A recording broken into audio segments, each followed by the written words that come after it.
Benedicite, muy buenos días. Nos encontramos en el séptimo domingo después de Pentecostés y el Evangelio de Marcos nos propone reflexionar sobre nuestra fe y sobre nuestro compromiso cristiano. Proclamación del Evangelio de Jesucristo según San Marcos. Saliendo de allí, se dirigieron a su ciudad, acompañado de sus discípulos. Un sábado se puso a enseñar en la sinagoga.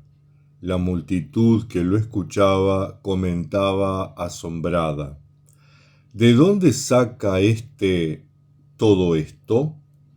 ¿Qué clase de saber se le ha dado? ¿Qué tales milagros realiza con sus manos? ¿No es este el carpintero, el hijo de María, el hermano de Santiago y de José, Judas y Simón? ¿No viven aquí entre nosotros sus hermanos? Y esto lo sentían como un obstáculo. Jesús les decía: a un profeta lo desprecian solo en su patria, entre sus parientes y en su casa. Y no podía hacer allí ningún milagro salvo unos pocos enfermos a quienes impuso las manos y curó. Y se extrañó de su incredulidad. Después recorrió las aldeas del contorno enseñando. Llamó a los 12 y les fue enviando de 2 en 2, confiriéndoles poder sobre los espíritus inmundos.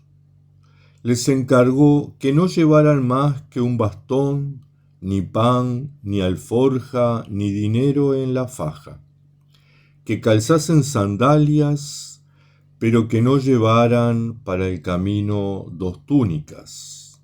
Les decía: cuando entréis en una ciudad, quedaos allí hasta que os marchéis. Si un lugar no os recibe ni os escucha, salid de allí y sacudíos el polvo de los pies para que les conste.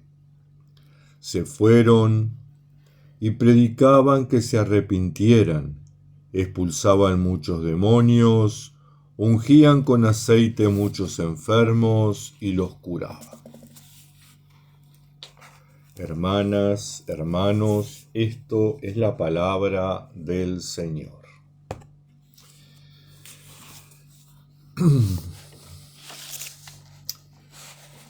En el sexto domingo después de Pentecostés, en el domingo pasado, se nos ponía de ejemplo la fe de Jairo y la fe de la mujer que sufría hemorragias. 2 personas que creían en Jesús, que no eran de su familia, que no eran de su ciudad, que no eran de su tierra. Hoy, séptimo domingo, se nos propone reflexionar sobre la gente que lo conocía, sobre su entorno, gente que no cree en él. Jesús va un sábado a la sinagoga, lee un texto bíblico de la Torá y lo comenta.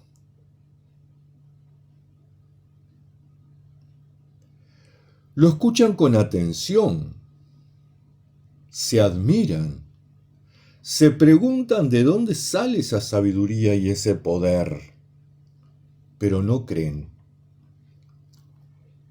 Jesús no se ajusta a la expectativa mesiánica que tenían, por un lado, puesto que el Mesías tenía que ser rey, tenía que ser sacerdote o tenía que ser militar, pero no podía ser un obrero.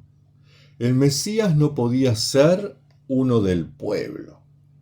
El Mesías no podía ser un artesano. La Escritura no decía eso.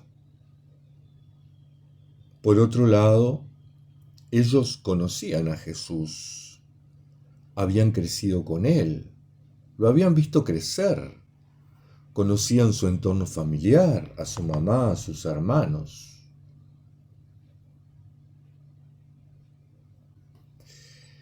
Esta sabiduría y este poder que demostraba Jesús, ¿venía de Dios o venía del diablo? Seguramente esa era la pregunta que se hacían. Conociéndolo, es la pregunta que nos hacemos todos nosotros cuando alguien de nuestro entorno resalta. Generalmente decimos, esto es de Dios o esto es del diablo. Esta sabiduría, este poder, Jesús lo manifiesta cuando hay fe. Solo desde la experiencia de fe se puede experimentar el poder liberador, sanador, restaurador de Jesús. Solo desde la experiencia de fe podemos confirmar que Jesús es el Mesías, aunque no sea rey, aunque no sea sacerdote, aunque no sea militar.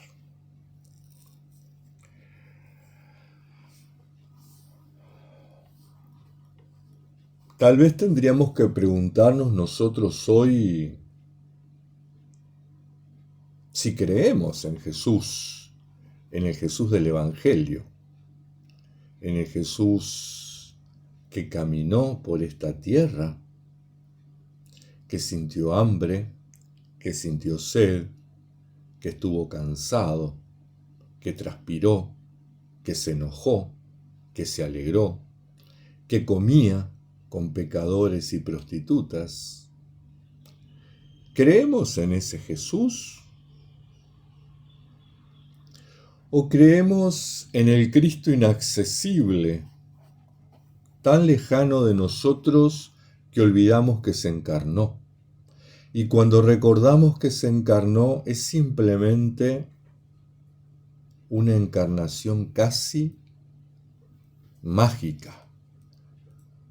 Nos olvidamos que la encarnación implica que asumió toda la naturaleza humana, el llanto y la risa, el hambre y la saciedad, la sed, el cansancio, el trabajo. Jesús trabajó para vivir. A veces nos olvidamos hasta que tuvo una familia, una mamá que lo crió y lo educó junto a un papá y junto a hermanos. Y aquí un paréntesis. La Biblia claramente dice hermanos, el griego dice hermanos. No vamos a poner en cuestión la virginidad de María, porque ser virgen no importa mucho en relación a la gran misión de María, que fue ser madre de Dios, la puerta por la cual el Verbo eterno se encarna y llega a nosotros. La grandeza de María está en ser madre de Dios. Y la virginidad es una consecuencia, ¿verdad? Es una actitud interior. Pero claramente la Escritura dice que tuvo hijos, nos guste o no nos guste. Y yo sé que en este momento los católicos romanos se están revolcando, ¿verdad? Y están preparando la hoguera para quemarme. Lo dice el evangelista Marcos, no lo digo yo. Por ahí, sí, la doctrina de la Iglesia Católica, por ahí, sí, algún obispo, alguna autoridad eclesial católica romana quiere cuestionar a Marcos, al Evangelio, que lo haga. Yo no cuestiono el Evangelio.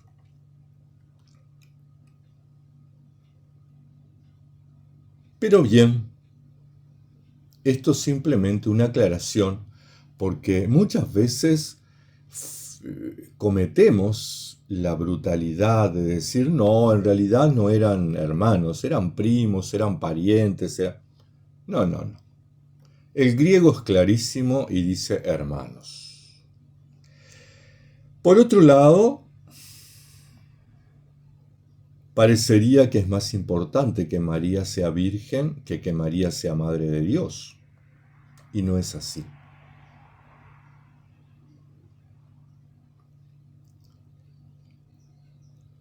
La virginidad de María consiste y consistirá en mantenerse fiel a ese estado de Madre de Dios, a ese estado de fidelidad al proyecto de Dios, fidelidad a la llamada y al envío, fidelidad a la vocación y a la misión, temas que abordaremos ahora.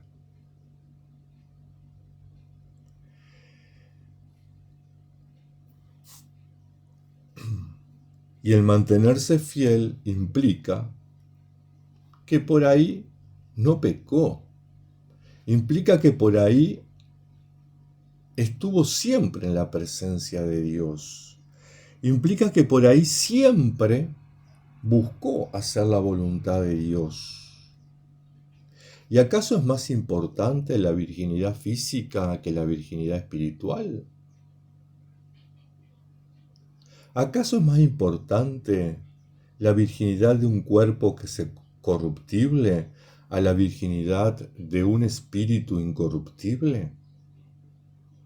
Para pensarlo. La segunda escena que nos plantea el Evangelio es Jesús enviando a los discípulos de dos en dos.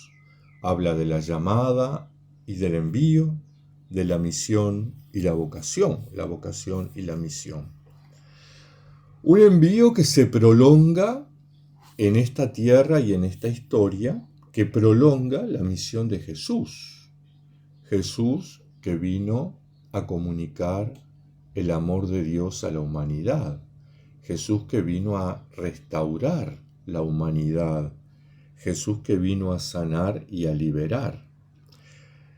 De alguna manera, esa es la misión de la Iglesia.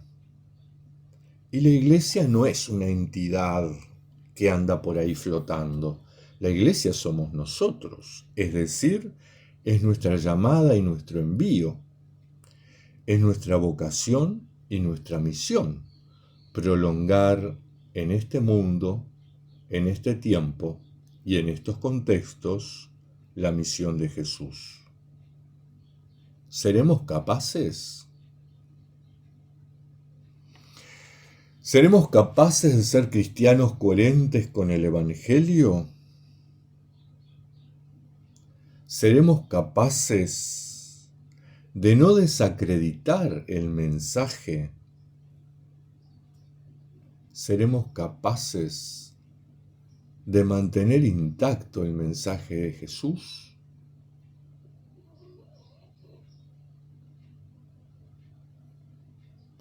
Los discípulos enviados de dos en dos, nos cuenta Marcos, que fueron capaces.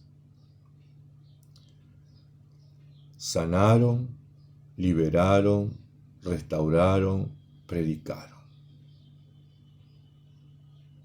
Nosotros, ¿qué hacemos por los demás? Nosotros, cristianos del siglo XXI, ¿qué hacemos por esta humanidad?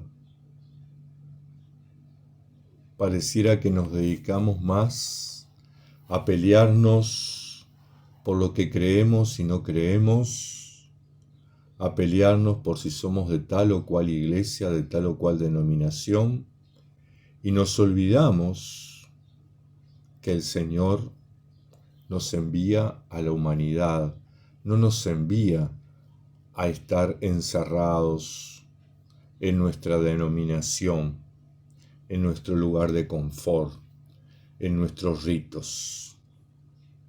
El envío es para transformar la realidad de injusticia en justicia, la realidad de desigualdad en igualdad.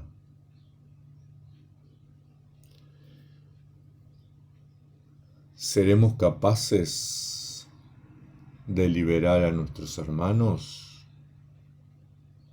¿Seremos capaces de sanar? ¿Estamos dispuestos? ¿O preferimos mantenernos en un cristianismo ritual, en un cristianismo del templo?